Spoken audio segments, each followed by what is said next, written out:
the ambitions of the founding fathers, the fact that it's a permanent monument. They're all historical realities, and they all go to the heart of why this city was founded.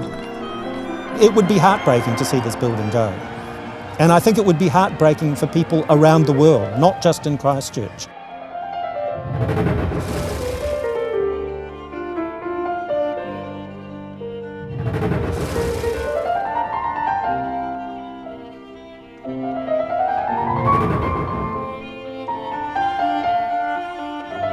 Christchurch Anglican Cathedral is really the key building in terms of the city's collection of Gothic Revival buildings. If you take the cathedral out of that set, it really diminishes the entire group. I'm Ian Lockhead. I'm an architectural historian and a former associate professor in architectural history at the University of Canterbury. It is a significant building, so in architectural terms it is significant. Of course, community terms, it's unique. It's the symbol of the city, it's who we are, what we are. I'm Philip Burdon, co-chair of the Great Christchurch Buildings Trust, and I regard myself as a active Anglican, yes.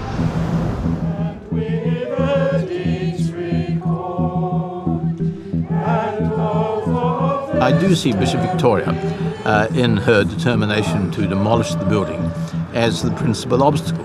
The arguments she uses are arguments of convenience that don't frankly stand up to scrutiny. She certainly feels, I gather, that the Anglican Church here has been a prisoner of the establishment and hierarchical values. We do have a situation where, frankly, the only resolution is restoration along the lines of the Crown Working Party's recommendations.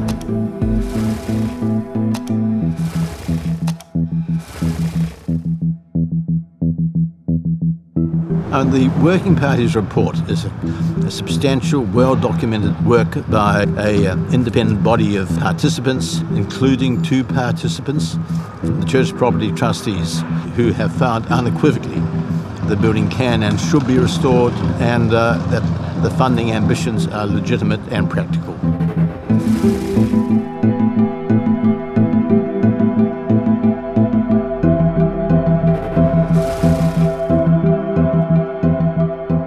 There's still many people on the east side suffering in compromised housing. Is that the best way to go to the city and say, please give your money so we can reinstate a building? People have a right to give their own private resources to causes that they personally believe in. If that cause happens to be a cricket club, so be it. If that cause happens to be the restoration of a given building, in this case the cathedral, I respect it. But to see it as a competitive issue is so wrong.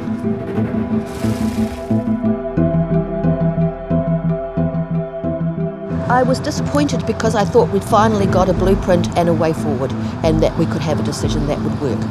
I want an agreed decision. That is the key issue for me. This building has been here over 100 years, and it is a symbol of the church, of course, but it's also become, over that 100 years, a symbol for the people of Christchurch and the settlement of Christchurch and what it means to us. Is this the time to reinstate a heritage building that in England would be seen as a large parish church? Well, I think that really is a reflection of the parochialism and really lack of knowledge of the people who make that observation. George Gilbert Scott, the architect of the cathedral, was one of the most important 19th century British architects. This book by Alex Bremner, Imperial Gothic, he describes it as one of the most perfect symbols of the reach and ambition of the Anglican confession worldwide.